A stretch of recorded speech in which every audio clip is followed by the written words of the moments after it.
Innal hamdalillah nahmaduhu wa nasta'inuhu wa nastaghfiruh wa na'udzu billahi min shururi anfusina wa min sayyiati a'malina. May yahdihillahu fala mudilla lahu wa may yudlil fala hadiya lahu. Asyhadu an la ilaha illallah wahdahu la syarika lahu wa asyhadu anna Muhammadan 'abduhu wa rasuluh. Allahumma salli ala Muhammad wa ala alihi wa ashabihi ajma'in, amma ba'd. Fa'usikum ibadallah wa nafsiya bi taqwallah faqad fazal muttaqin. Faqala Allah ta'ala fi kitabil karim, a'udzu billahi minasy syaithanir rajim. Ya ayyuhalladzina amanu taqullaha haqqa tuqatih wala tamutunna illa wa antum muslimun. Maqala aidan ya ayyuhalladzina amanu taqullaha wa kunu ma'as shadiqin. Shadaqallahu adzim. Hadirin sidang Jumat yang berbahagia, alhamdulillah di siang hari ini kita senantiasa bersyukur kepada Allah Subhanahu wa taala karena pada siang hari ini kita bisa berjumpa wajah, berkait hati, bersambung rasa, berlimpah doa. Mudah-mudahan yang dalam keadaan kesulitan dimudahkan oleh Allah Subhanahu wa taala. Yang dalam keadaan sakit disembuhkan oleh Allah Subhanahu wa taala, diangkat penyakitnya dengan tidak meninggalkan rasa sakit. Yang hilang dipertemukan, yang putus disambungkan, bahkan yang konflik keluarga diutuhkan kembali menjadi keluarga sakinah mawaddah warahmah. Salawat serta salam kita sampaikan kepada Nabi kita Muhammad sallallahu alaihi wasallam, bahwa memang tidak ada contoh dan suri teladan yang benar kecuali Rasulullah sallallahu alaihi wasallam. Hadirin sidang Jumat yang berbahagia, suatu hari ada sahabat Nabi yang turun dari gunung, orang Arab Badui. Dia terengah-engah dan bertanya kepada Nabi yang namanya Wabisah. Ya Rasulullah, coba terangkan kepada saya apa yang dimaksud dengan dosa dan apa yang dimaksud dengan kebaikan.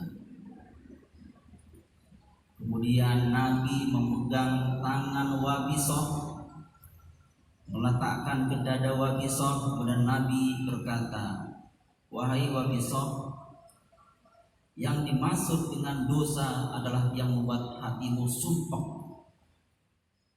yang membuat hatimu galau, yang membuat hatimu gelisah walaupun kamu didukung oleh seluruh manusia di muka bumi. Dan yang dimaksud dengan kebaikan adalah yang membuat hatimu damai, yang membuat hatimu tentram, sejuk, itulah kebaikan.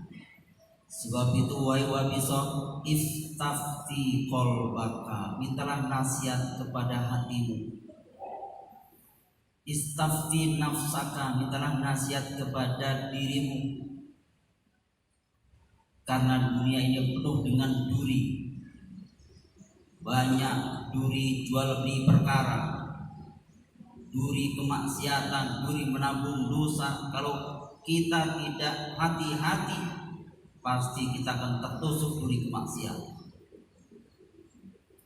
Umar bin Khattab waktu itu pernah bertanya kepada Ubay bin Ka'ab, wahai Ubay bin Ka'ab, apa yang dimaksud dengan takwa? Lantas Ubay bin Ka'ab bertanya kembali, wahai Umar, pernahkah Anda berjalan di atas duri? Pernah. Apa yang Anda lakukan? Saya selalu hati-hati. Itulah takwa. Sebab itu perjalanan tidak selamanya mulus. Suatu saat kita akan tertusuk duri kemaksiatan walaupun kecil. Tetapi bagi orang-orang yang mempunyai dokter kesadaran di dalam dirinya, dia akan mencabut duri kemaksiatan itu walaupun kecil. Mandi di samudra taubatan nasuha, minta resep obat kepada Allah, mohon ampun kepada Allah, Maka dalam hal ini Allah telah berfirman, Ya ayyuhalladzina amanu taqullaha haqqa tuqatih wa la tamutunna illa wa antum muslimun. Wahai orang-orang yang beriman, bertakwalah kamu kepada Allah. Tingkatkan kualitas ketakwaanmu. Banyak cara untuk meningkatkan kualitas ketakwaan kita. Wala tamutunna illa wa antum muslimun, dan janganlah kamu mati melainkan dalam keadaan muslim. Ayat ini mempunyai pesan moral bahwa kita dianjurkan oleh Allah untuk menata kurikulum kehidupan. Bab pertama harus menjadi orang yang benar.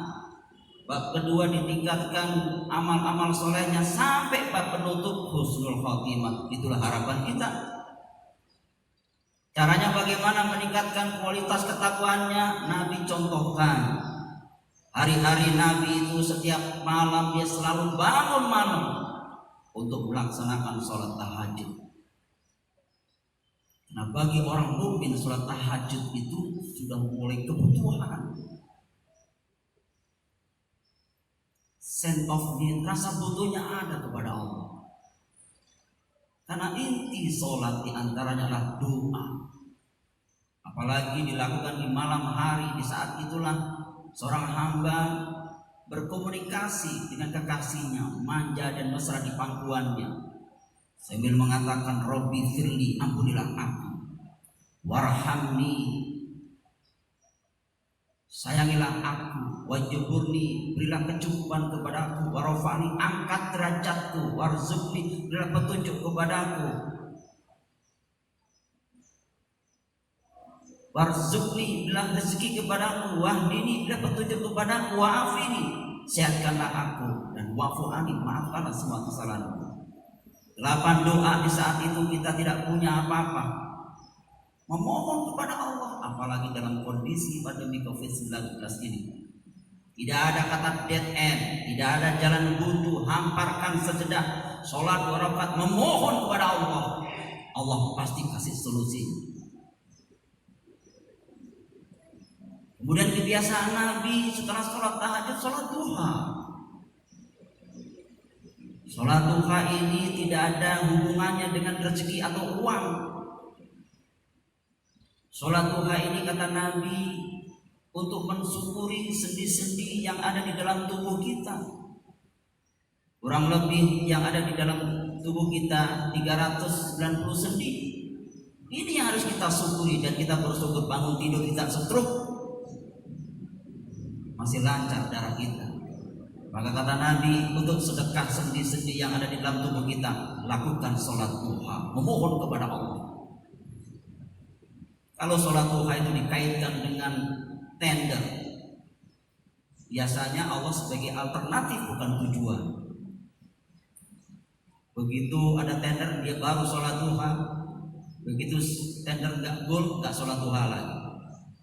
Disalahkanlah Allah, karena memang tidak ada hubungannya.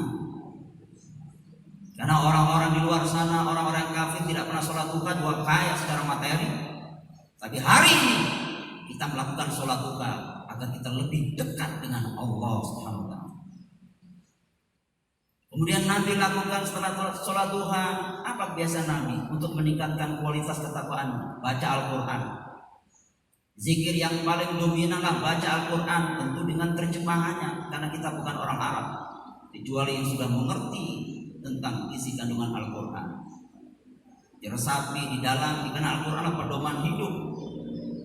Inna anzalna alaikal kitaba linnasi bil haqq, kata Allah dalam surah 39, surah Az-Zumar ayat 41. Sesungguhnya kami telah menurunkan Al-Quran untuk manusia. Berarti yang merasa manusia wajib hukumnya membaca Al-Quran bil haqq, dengan membawa kebenaran. Al-Quran mengajarkan kebenaran, bukan kebaikan. Kalau benar otomatis baik, sedangkan baik belum tentu benar. Waman ihtada falinafsi, barang siapa mendapat petunjuk itu untuk dirinya sendiri. Faman dhalla fa innama yadillu 'alaiha, barang siapa yang sesat itu untuk dirinya sendiri. Wa ma anta 'alaihim biwakil, dan kamu Muhammad tidak bertanggung jawab atas perbuatan umatmu, dan itu semuanya masing-masing. Maka Al-Quran kita jadikan pedoman hidup supaya hidup kita benar, tidak ngawur ngalor ngidul, tidak ada tujuannya. Karena hidup pada hakikatnya menunggu mati, suka atau tidak suka, yang namanya al-maut pasti datang, dan itu pasti. Mulai detik ini kalau kita tidak segera menata kurikulum kehidupan, maka Allah mengatakan wala tamutunna illa wa antum muslimun, dan janganlah kamu mati melainkan dalam keadaan sistem Islam. Dan kita yakin pasti bisa menjadi orang-orang yang benar, dan kita yakin pasti bisa menjadi orang-orang yang jujur. Selama ini kita katakan di dalam diri kita, selamat tinggal maksiat. Selamat tinggal maksiat, kita pasti bisa hidup bahagia tanpa dosa. Dan yakin kita pasti bisa menjadi orang yang soleh. Kita yakin pasti bisa masuk surga bersama keluarga kita. Dan saya yakin kita pasti bisa menjadi orang-orang lebih dekat dengan Allah dengan menata kurikulum kehidupan sehingga ending kehidupan kita husnul khatimah. Barakallahu li wa lakum fil Qur'anil azim wa nafa'ani minal ayati wa dzikril hakim innahu wal ghafurur rahim.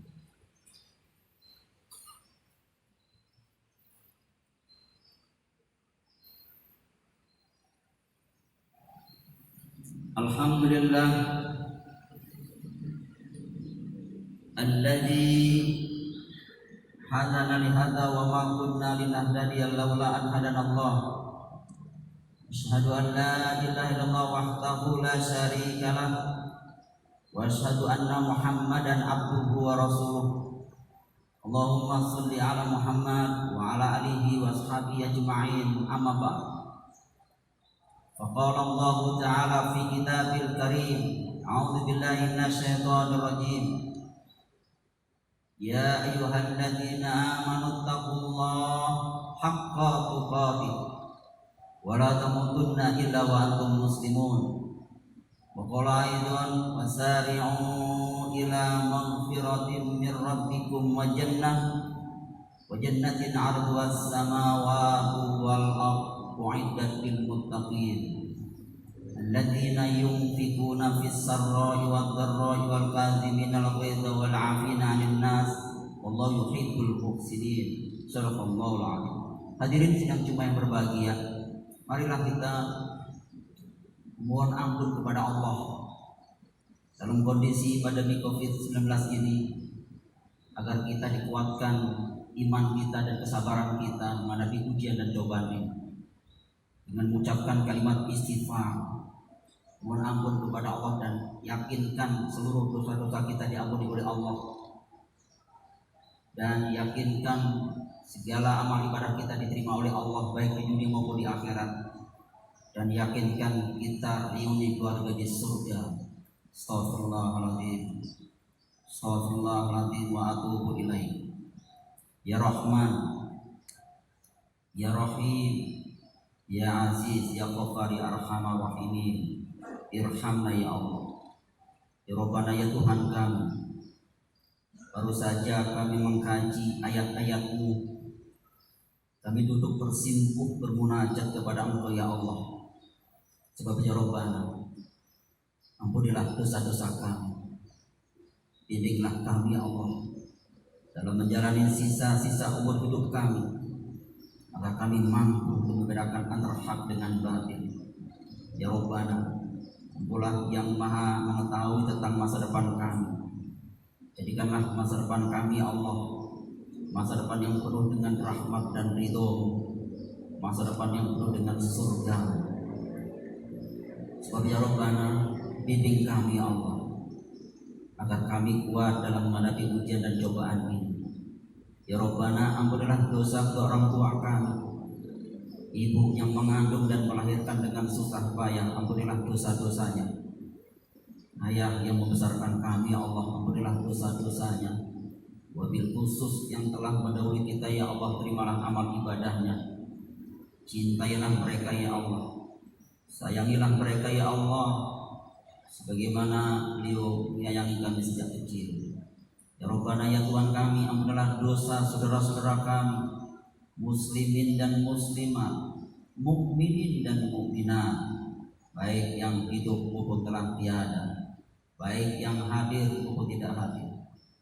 Rabbana ya Tuhan kami yang Latif yang maha lembut, lembutkanlah jiwa kami, tenteramkanlah batin kami, angkatkanlah sifat keegoan dan kekasaran kami, dan itu semua penyakit yang Kau benci. Ya Syafi yang maha menyembuhkan, sembuhkanlah penyakit kami ya Allah, baik penyakit jasmani maupun rohani. Ya Qawi yang maha kuat, kuatkanlah iman kami agar kami mampu untuk membedakan antara hak dengan batil. Kuatkanlah ekonomi kami, dan itu merupakan sarana untuk mengabdi kepada Engkau ya Allah. Ya Rabbana ya Tuhan kami, jadikanlah kami semua ini ya Allah suami istri yang saling mencintai di kala dekat, saling menjaga kehormatan di kala jauh, saling menghibur di kala duka, saling mengingatkan di kala bahagia, dan saling menyempurnakan dalam ketakwaan kepada Engkau ya Allah. Sebab ya Rabbana, jadikanlah anak cucu keturunan kami menjadi anak yang soleh dan solehah, anak yang berbakti pada Engkau ya Allah, berbakti pula pada orang tuanya. Ya Rabbana ya Tuhan kami, jauhkanlah kami dari penyakit dendam, jauhkanlah kami dari penyakit dengki, jauhkanlah kami dari penyakit takabur, karena itu semua penyakit yang Kau benci. Ya Rabbana, jangan biarkan hati kami condong berbuat maksiat setelah Kau beri petunjuk, karena tidak ada petunjuk yang benar kecuali petunjuk-Mu. Ihdinas siratal mustaqim, hantarkanlah kami ke jalan yang lurus. Ya Rabbana ya Tuhan kami, terimalah amal ibadah kami, rukuk dan sujud kami, terimalah zakat dan sedekah kami, terimalah bacaan Al-Quran kami, segala aktivitas kami sejak bangun tidur sampai ingin tidur kembali Kau terima sebagai amal yang soleh. Rabbana zalamna anfusana wa illam taghfir lana wa tarhamna lanakunanna minal khasirin.